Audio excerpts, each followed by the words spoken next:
जिंदगी में कभी ना कभी हर कोई एक लम्हा ऐसा जरूर महसूस करता है जब सब कुछ ठीक होने के बावजूद भी अंदर एक अजीब सी घबराहट होती है। दिल तेज धड़कने लग जाता है और हाथ पसीने से भर जाते हैं और दिमाग बार बार वही चीज सोचता है जिस चीज को हम भूलना चाहते हैं।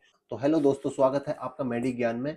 और आज हम बात करेंगे उन्हीं दर्दों के बारे में जो हम सबके अंदर कहीं ना कहीं छुप कर बैठे होते हैं। एंजाइटी, डिप्रेशन और ओसीडी। दोस्तों, सबसे पहले बात करते हैं एंजाइटी की। एंजाइटी का मतलब होता है चिंता और बिना वजह की बेचैनी। दोस्तों, ये हमारे दिमाग की एक नेचुरल प्रतिक्रिया है जब हम किसी तनाव या डर वाली स्थिति का सामना करते हैं। थोड़ी बहुत चिंता हर किसी को होती है, जैसे परीक्षा से पहले, इंटरव्यू देने से पहले या कोई नया काम चालू करने से पहले।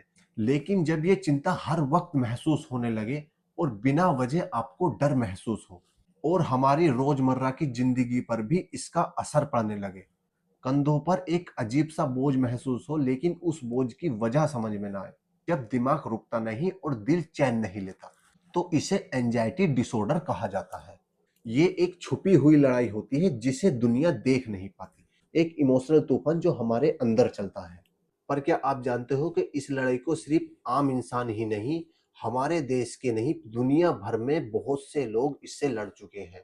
ऐसे ही कुछ नाम मैं आपको बताऊंगा और उनकी रियल स्टोरी के बारे में बताऊंगा, उन्होंने कैसे इस एंजाइटी का सामना किया है। दीपिका पादुकोण, विराट कोहली, अनुष्का शर्मा, श्रद्धा कपूर और ना जाने कितने लाखों लोग ऐसे हैं जो इससे लड़ चुके हैं। सबसे पहले बात करते हैं दीपिका पादुकोण, जिनका चेहरा खुशी और सक्सेस का सिंबल है। पर एक वक्त था जब उन्होंने खुद कहा था कि मैं रोज सुबह उठती थी और बस रोना आता था, मुझे समझ नहीं आता था कि क्यों। उस समय दुनिया उन्हें फिल्म फेयर अवार्ड दे रही थी, पर उनके दिल में एक अंधेरा था जिसे कोई नहीं देख सकता था। उन्होंने हेल्प ली, थेरेपी ली और फिर उसके बाद में एक नई जिंदगी शुरू की और आज वो बहुत फेमस फाउंडेशन के जरिए लोगों की मदद करती है। उन्होंने ये साबित कर दिया कि किसी की मदद लेना कमजोरी नहीं है, ये एक हिम्मत का काम है। इसमें दूसरा नाम आता है एग्रेशन और कॉन्फिडेंस का दूसरा नाम, विराट कोहली। लेकिन उन्होंने एक इंटरव्यू में कहा था 2014 में इंग्लैंड टूर के दौरान, मुझे लगा कि मैं अकेला हूं, मुझे लगता था कि मैं दुनिया का सबसे कमजोर इंसान हूं। जो बंदा फील्ड पर वर्ल्ड के बेस्ट बॉलर का सामना करता है वो भी एंजाइटी फील करता है।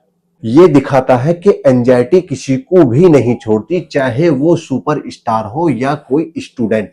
और अनुष्का शर्मा ने खुद बोला कि मैं एंजाइटी से गुजरी हूं और मैं इस बात को ओपनली कहना चाहती हूं, क्योंकि इसमें शर्म की कोई बात नहीं है।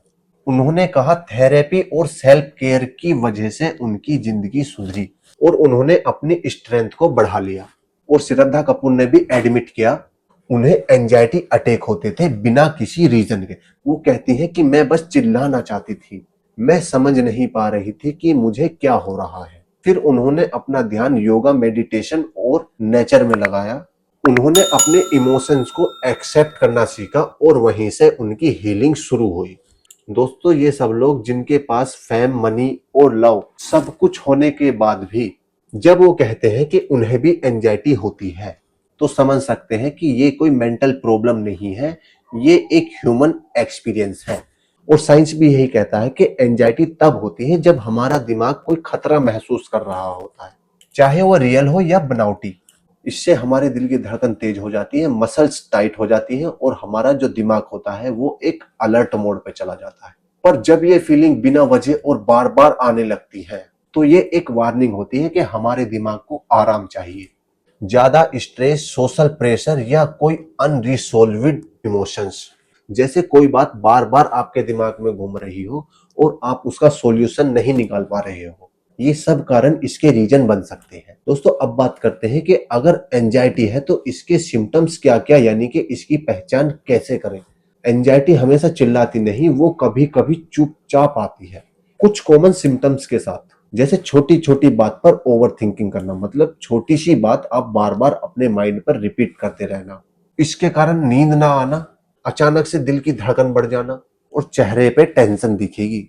और सबसे इंपॉर्टेंट, अपने बारे में ही एक निगेटिव सोच, यानी कि अपने आप पर ही शक करने लगोगे। अगर ये फीलिंग बार बार हो रही है तो इसे इग्नोर मत कीजिए, ये आपकी बॉडी कह रही है कि थोड़ा रुक जाओ। तो अब सवाल है कि क्या एंजाइटी से बचना मुमकिन है? तो इसके लिए मैं कहूंगा कि हाँ, लेकिन इसकी शुरुआत छोटी छोटी चीजों से करनी होगी। जैसे गहरी सांस ले, हर दिन कुछ बार आप ये ट्राई करें। दूसरा, इसमें अपने इमोशन को लिखना शुरू कीजिए।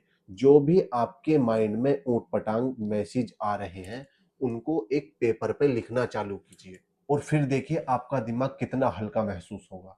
तीसरा, सोशल मीडिया से थोड़ा डिस्कनेक्ट होकर खुद से कनेक्ट हो जाइए। चौथा है इसमें फिजिकल एक्टिविटी। आप योगा, मेडिटेशन या कोई भी आप एक्सरसाइज या जो आपको पसंद हो, आप म्यूजिक सुन सकते हैं या आप कोई भी प्रेयर कर सकते हैं जो आपको बेहतर लगे। पांचवा होता है इसमें थेरेपी। एक्सपर्ट से बात करना बिल्कुल नॉर्मल है, इसमें कोई शर्म की बात नहीं।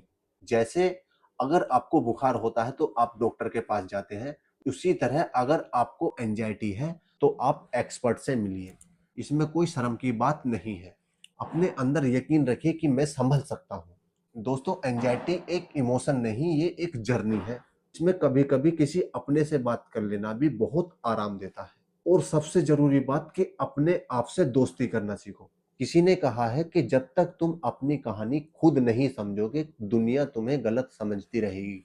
तो अपनी कहानी समझना शुरू करो और खुद को जज मत करो। हर आंसू एक सीख है और हर स्ट्रगल एक स्टेप है हीलिंग की तरफ। अगर आप एंजाइटी से गुजर रहे हो तो याद रखो, आप कमजोर नहीं हो, आप फाइटर हो। क्योंकि जिंदगी में हार तब होती है जब हम कोशिश करना छोड़ देते हैं। और आपने वीडियो यहां तक देखा है तो इसका मतलब है कि आपने कोशिश करना अभी तक छोड़ा नहीं। एंजाइटी आएगी जाएगी, लेकिन अपना कंट्रोल, आपकी शांति और आपकी उम्मीद कभी नहीं टूटनी चाहिए। और अगर ये वीडियो आपके दिल को टच करे तो लाइक करें, शेयर करें और चैनल को सब्सक्राइब जरूर करें। मिलते हैं अगले किसी हेल्थ वीडियो के साथ, तब तक अपना ख्याल रखिए।